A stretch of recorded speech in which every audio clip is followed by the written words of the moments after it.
Depuis le début de cette chaîne, nous marchons ensemble sur un chemin. Un chemin qui ne ressemble à aucun autre.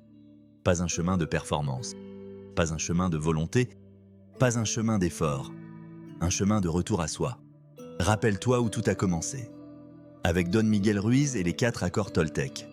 Nous avons compris que depuis l'enfance, on nous a appris des règles qui ne nous appartiennent pas. Des croyances héritées, des peurs transmises, des jugements gravés en nous comme des lois. Et nous avons appris à nous en libérer, en étant impeccables avec notre parole, en ne prenant rien personnellement, en ne faisant pas de suppositions et en faisant toujours de notre mieux. Puis, avec le 5e accord, Don Miguel Ruiz Jr. nous a invités à aller encore plus loin, à devenir sceptiques de nos propres pensées, à écouter vraiment, sans filtre, sans jugement, à voir le monde avec des yeux neufs. Ensuite, Eckhart Tolle nous a révélé le secret le plus simple et le plus révolutionnaire qui soit. Le moment présent est le seul endroit où la vie existe vraiment. Nous avons appris à sortir du bavardage mental, à habiter notre corps, à toucher ce silence intérieur où tout devient possible. Avec Guy Finlay, nous avons découvert la liberté paradoxale du lâcher-prise. Ce que nous tenons serré nous tient prisonniers. Ce que nous relâchons nous libère. La résistance crée la souffrance. L'abandon crée la paix. Deepak Chopra nous a ensuite offert une carte universelle, les 7 lois spirituelles qui gouvernent toute vie. Donner, recevoir, karma, moindre effort, intention, détachement, dharma. Autant de portes vers une existence alignée avec le flux naturel de l'univers. Et la dernière fois, Wayne Dyer nous a montré que l'intention n'est pas une technique mentale, mais une force universelle à laquelle nous pouvons nous connecter à chaque instant. Que nous ne sommes pas séparés de la source. Que nous sommes la source.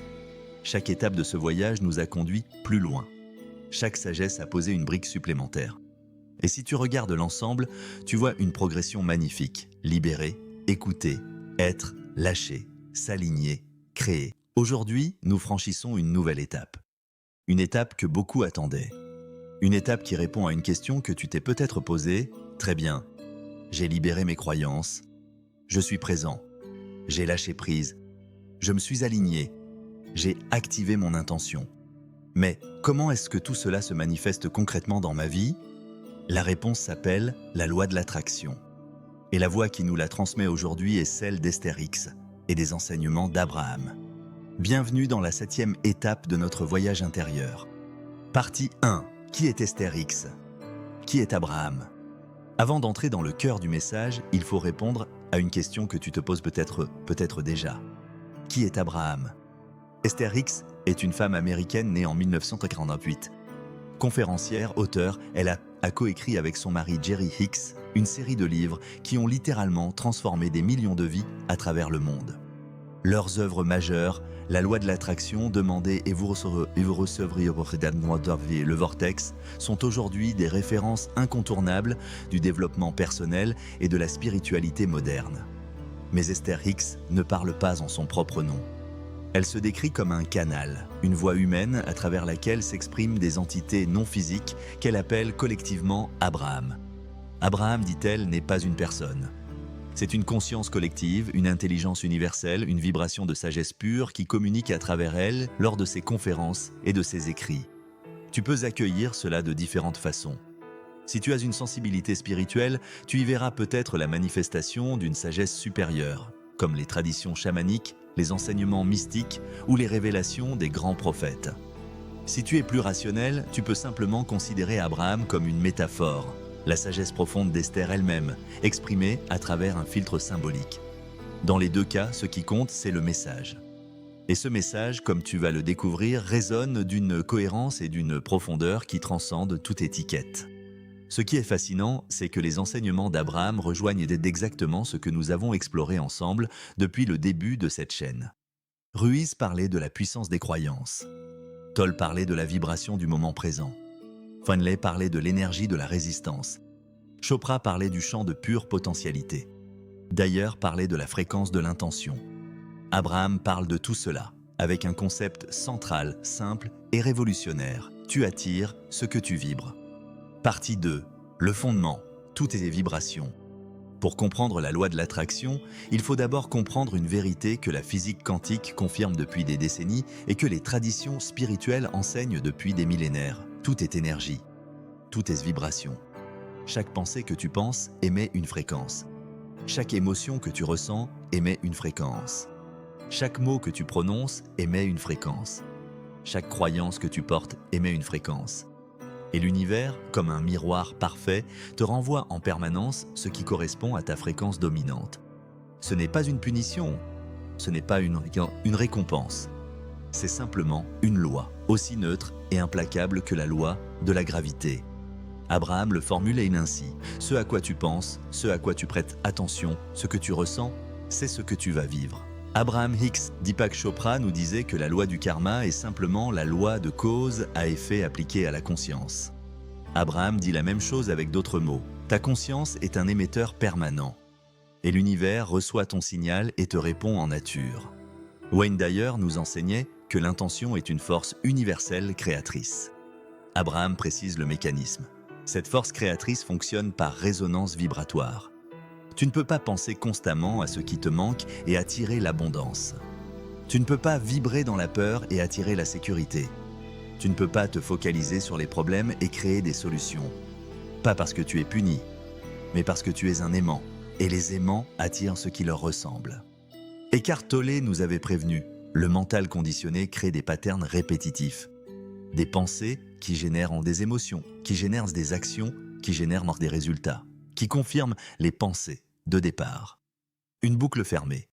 La loi de l'attraction dans les enseignements d'Abraham nous donne les clés pour briser cette boucle et en créer une nouvelle, cette fois alignée avec ce que nous désirons vraiment.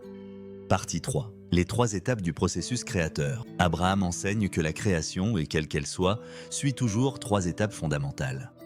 3 étapes qui fonctionnent avec une précision absolue, que tu en sois conscient ou non. Étape 1. Demander. La première étape est la plus naturelle qui soit. Tu demandes en permanence, sans même t'en rendre compte. Chaque fois que tu vis quelque chose que tu n'aimes pas, tu crées automatiquement le désir de son contraire.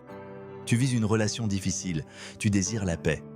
Tu traverses une période de manque financier, tu désires l'abondance. Tu te sens seul, tu désires la connexion. Ce désir, cette aspiration vers quelque chose de mieux, c'est ta demande à l'univers. Don Miguel Ruiz nous disait que nos croyances limitantes nous empêchent souvent même de formuler nos désirs authentiques. Nous nous censurons avant de commencer.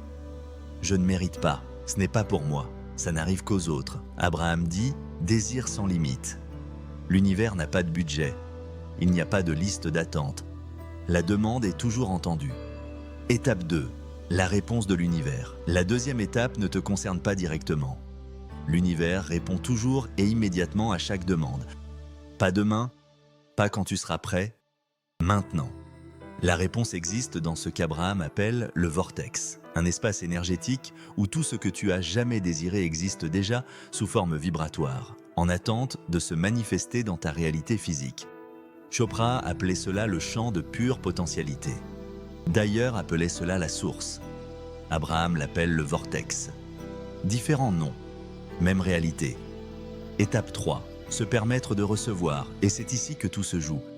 C'est ici que la plupart des gens échouent, non par manque de désir, non par manque d'effort, mais parce qu'ils bloquent la réception de ce qu'ils ont demandé. Comment? En vibrant à une fréquence incompatible avec leur désir. Tu désires l'abondance, mais tu penses constamment au manque. Tu désires l'amour, mais tu vibres dans la méfiance.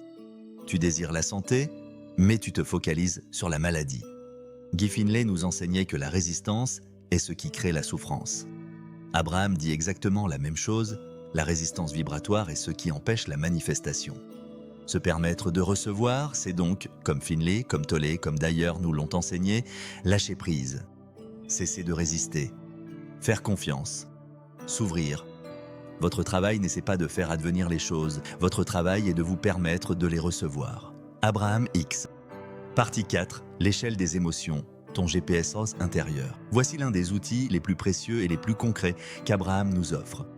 Si la loi de l'attraction fonctionne par vibration, et si tes émotions sont le reflet de ta vibration, alors tes émotions sont ton indicateur de fréquence. Abraham présente ce qu'il appelle l'échelle des émotions, une hiérarchie de 22 états émotionnels allant des vibrations les plus basses aux vibrations les plus hautes. En bas de l'échelle, désespoir, dépression, peur, deuil, impuissance, culpabilité, honte. Au milieu, colère, frustration, inquiétude, doute, déception, ennui. En haut de l'échelle, optimisme, enthousiasme, bonheur, passion, joie, amour, gratitude, appréciation. Le message d'Abraham est à la fois simple et libérateur. Tu n'as pas besoin de passer du désespoir à la joie en un instant. Il suffit de monter d'un échelon à la fois. Si tu es dans la peur, vise l'inquiétude, c'est déjà un progrès vibratoire. Si tu es dans la colère, vise la frustration puis le doute. Si tu es dans le doute, vise l'espoir. Chaque mouvement vers le haut de l'échelle te rapproche de ta fréquence naturelle, celle de la joie, de l'amour, de l'abondance. Eckhart Tolle nous invitait à observer nos émotions sans nous y identifier. Abraham ajoute une dimension pratique. Utilise ces émotions comme un GPS. Quand tu te sens bien, tu es aligné. Quand tu te sens mal, tu t'éloignes de ton alignement. Ce n'est pas un jugement, c'est une information. Et cette information est précieuse parce qu'elle te dit à chaque instant où tu en es, et dans quelle direction regarder pour retrouver ton alignement.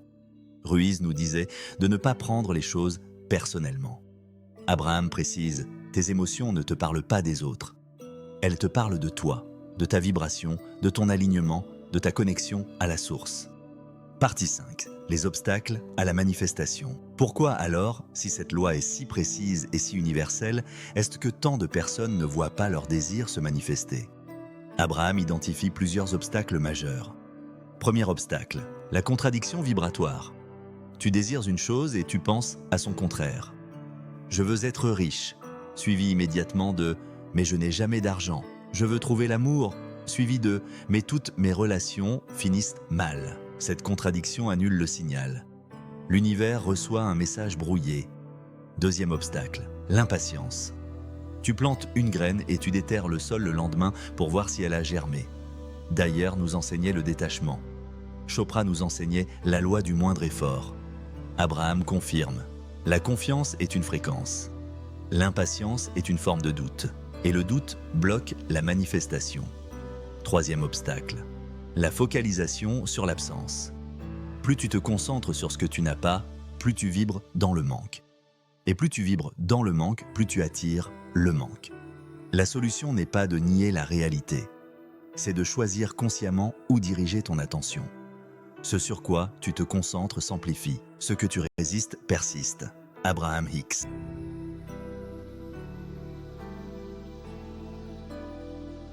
Tu viens de poser les fondations. Tu comprends maintenant que la loi de l'attraction n'est pas une formule magique. Ce n'est pas un vœu pieux. Ce n'est pas de la pensée positive naïve. C'est une loi universelle, aussi réelle que la gravité, qui opère en permanence, que tu en sois conscient ou non. Tu sais maintenant que tout est vibration. Tu connais les 3 étapes du processus créateur. Tu as découvert l'échelle des émotions, ton GPS intérieur. Et tu as identifié les principaux obstacles qui bloquent la manifestation. Mais il reste les questions les plus pratiques, les plus concrètes, celles que tu te poses vraiment dans ta vie quotidienne. Comment activer concrètement la loi de l'attraction chaque jour? Qu'est-ce que le vortex et comment y entrer? Comment utiliser la visualisation de façon efficace? Quel rôle joue la gratitude dans tout ce processus? Et comment réconcilier cette loi avec l'action concrète dans le monde? Ces réponses, et bien d'autres, t'attendent dans la partie 2. Parce que comprendre la loi, c'est bien. La vivre, c'est autre chose. Et c'est exactement ce que nous allons explorer ensemble dans la prochaine vidéo.